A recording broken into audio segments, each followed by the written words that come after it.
It's Medical Monday, so let's find out from our panel of doctors in Hot Topics.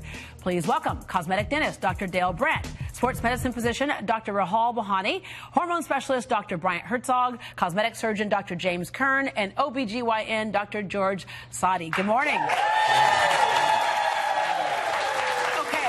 When you see veins popping out of someone's neck and they're at a game, it's amazing how excited people can get and how passionate they can get. There's actually been reports that people have had heart attacks in the middle of that. Yep. It's quite fascinating. You know, the fans get certain hormones that accelerate themselves. You know, when they're excited, they get the dopamine kick in. When they're stressed, they get cortisol kick in. And back and forth, you get this right side of the brain starting to react.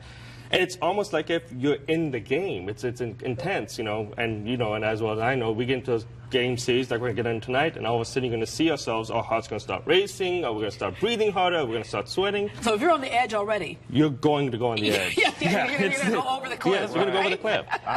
After a Texans loss, I'm depressed the whole week. My wife does not want to see me when I get home from the games. Yeah. I mean, that's how I take that to heart, sort of. Well, it's interesting because we do physicals for athletes. We make sure that they have these physicals. I think they need to do physicals for diehard fans as well. Yes. Yeah, just to make sure. So it doesn't necessarily cause it. It's just that if you're on, like, you have some heart issues anyway, it could possibly push you over. I look at the players, and the players seem much more relaxed than the fans. Yeah, right? Well, I look at the players, and my heart starts racing. Anyway, okay, moving on our topics today. Getting your wisdom teeth out, watch out for a thing called dry socket. And dry socket is something that sometimes people just don't think about, and so tell us what happens. Well, a dry socket is, you know, you take the tooth out and a blood clot forms in the socket and the body heals itself. But what happens is some people lose that socket. I mean, not the socket, the blood clot in the socket, and you have exposed bone, and it's very, very painful. Usually happens 2 to 3 days after the extraction, and I don't care what kind of pain medicine you take, it still hurts. Is there a way to prevent it? Yes, follow this. Instructions. You know, no carbonated drinks, no sucking through a straw, that sort of thing. Yeah, so when they get a dry socket and they come in, you say, well, did you have a carbonated drink? Did you suck through a straw? Yeah. No, sir, I did not. Yeah. Tell the truth so you know how to treat things. Okay, which kind of points to the importance of follow-up when you have a procedure done. I know when you do your plastic surgery, it's like when you say wear this garment and do this, you need to do it, right? Indeed, very important. All right. There is an artificial womb from a baby lamb that they hope can prevent like a premature birth. So basically, like if a child has to come out of the womb too early, it can go into this artificial womb.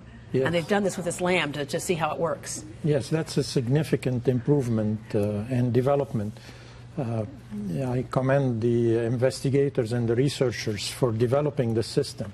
It's basically a continuation of what has happened in neonatology and improving the care of premature babies.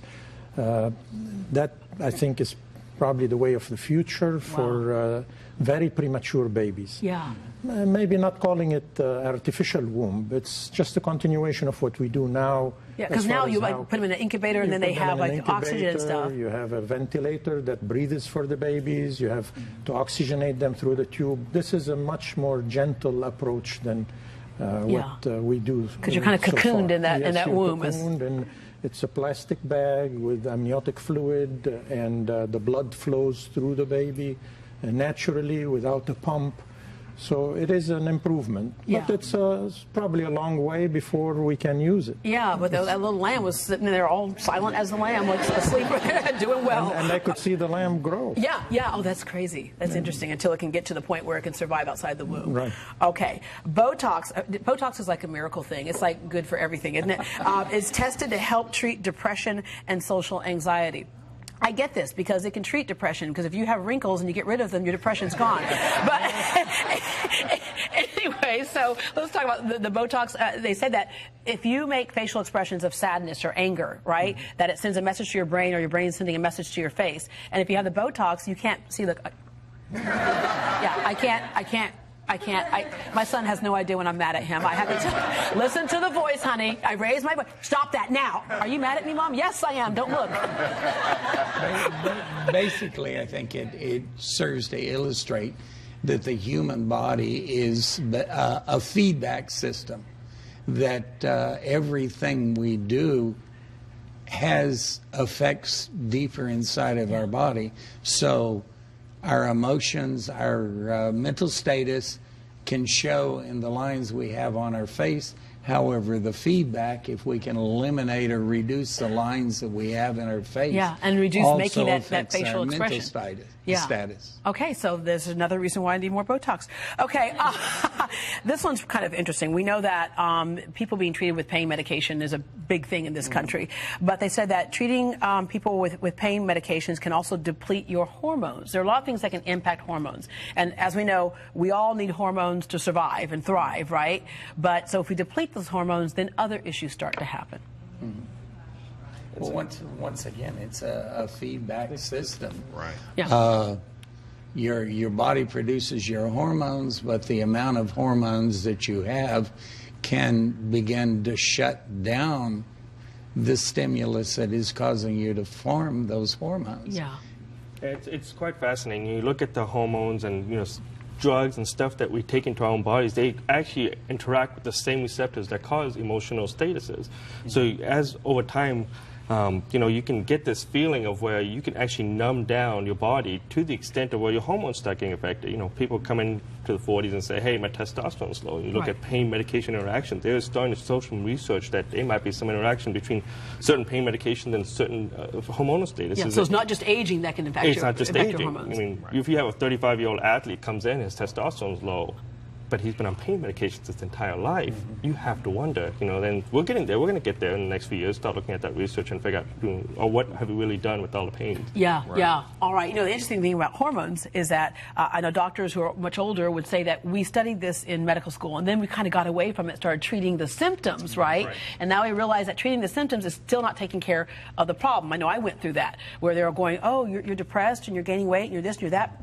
I'm going to give you this for your depression. I'm going to give you this for gaining weight. I'm going to give you this. And by the time I was done, the doctor had given me 5 prescriptions.